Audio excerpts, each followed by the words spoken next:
a society where people are punished for artificial crimes, where unofficial red lines are designed to confine those considered slime. Through the eyes of the swine, racial profile is the sign of the talk show host and political commentator Tavis Smiley visited the Rochester area for a speaking engagement at RIT. Later that day, Mr. Smiley moderated a pair of panels at a community forum held at East High School. The topic of discussion, racism in the city of Rochester. Now it's my chance to listen and to learn about this grand community and how it can become, even now, a beacon of light and hope for the rest of the country struggling with the issues of racism and poverty, even 50 years later. I want to start... Each panel consisted of two different generations of leadership, the elderly and the young. The first comprised of honorable community members who experienced the rebellion of July 64 here in Rochester, New York, where the primary cause for the uprising was the discontent of inequity in education, employment, healthcare, and housing. 50 years ago, 60 years ago, there was, and especially in the 50s, there was a 300% increase in the black population in the town of Rochester in over about a 10-year period. 300%. Imagine if there's a 300% increase in the population of this auditorium in the next half an hour, right? You can understand what's going to happen in terms of challenges for goods and services and space, and some people may not be healthy, and all of the problems that attend to that. And there was a great need. Minister Florence says it the best, and I will never forget this. In the 60s, the problem was health, education, and jobs. At the infancy of the 21st century, the problem is health, education, and jobs. There's a difference in a riot and a rebellion. The rebellion took place because of the oppression that was exhibited in this community. You talk about the haves and the have-nots. This is a vivid example. If you just took Rochester and begin to look at the people that live here and dwell here, and begin to talk about those that have and those that do not have. And the majority of the people just do not have. And I see it more and more each and every day.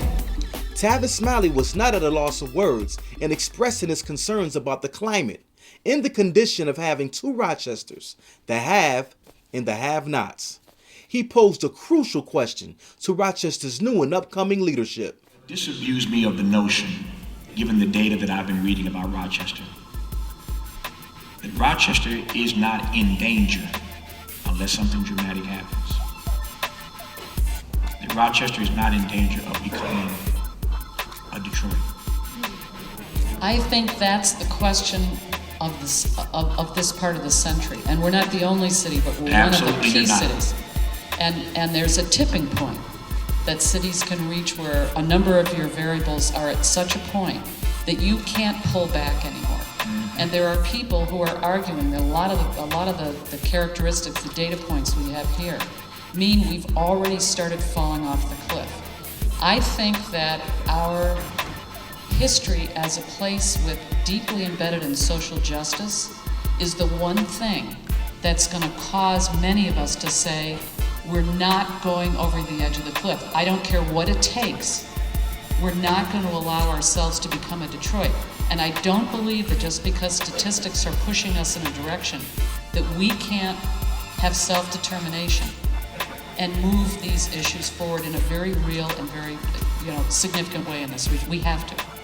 I had the opportunity to interview some of the panelists, including Rochester's newly elected mayor, first woman mayor, who happens to be African American.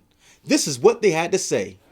We cannot be remiss that we live in a capitalistic society. And as Tavis made reference, he said America was a corporation before it was a country. Until we had equitable participation in economic development and workforce development, we will always deal with this issue of poverty. And poverty, as you know, is the crux for some of the healthcare challenges and the housing challenges that we face as a community. So I think the one critical piece that we need to address is economics. Those issues that were happening then in the 1950s and 60s are still relevant today when it comes to race, sexism, gender, all of those discriminations. But we think it's different, or we have this concept and we're being told it's different because there was legislation passed, but this legislation is not being upheld. And that's what needs to happen. It's our job to tell our leaders and our fellow community members to uphold and make sure that this legislation was passed is actually working. And that needs to happen not through a riot, not through a rebellion, but a revolution. And we have the manpower, the technology, and the age, and the need and desperation to do so. Because I believe with the young people in this city that care, and the senior people out here who still care and want to be involved, and the heart that this city has for giving, that we will make sure that we leave a legacy for our children that was better than us, that we have for ourselves. I'm very hopeful in that she'll be able to bring people together to actually deal with the problem. She is not a person who sits back and says, I can do it or I'm going to do it. She's also not a person who says it's your fault. She's a person who says, let's come to reason together, and I think that's a very important piece. I think that when they talk about the social issues that are happening here, the fact that we're fifth in the nation for childhood poverty and the high unemployment, those issues are not issues that you can ignore any longer. But when you look at the city of Detroit and the years of mismanagement and corruption and other things like that, we are completely different in that aspect. But I believe that we are resilient. We are a community that is looking towards the future and waiting to take that, take hold of our future, and we're going to do that in the coming months. What will it take to eradicate the structural racism, not only in Rochester, but across our entire nation? We need strong voices who are passionate, because racism exists in multiple forms, making it the deadliest social cancer the world has ever endured. We need voices from all ethnic groups and nationalities fighting against the systemic disease, and simultaneously fighting for equity across the social strata. There is only one race on this planet, and that is the human race. I am Ptah, and this is Our Truth TV. I've said this countless times in the community that I truthfully believe that there's a cultural genocide, and black men obviously serve at the crux of it. My education didn't come by way of the traditional school setting. I actually was born and raised in what's considered the Crescent here in Rochester. 1% of the people can't continue to own and control 42% of the wealth. But what we have to come to terms with is the built-in structural inequity that makes this system go. We have to deal with that. And until we deal with that, we're never going to fix the problem. Here's the manifestation of that. We have to look at Monroe County and Rochester now. We can't just separate Rochester from Monroe County, because Monroe County is wealthy.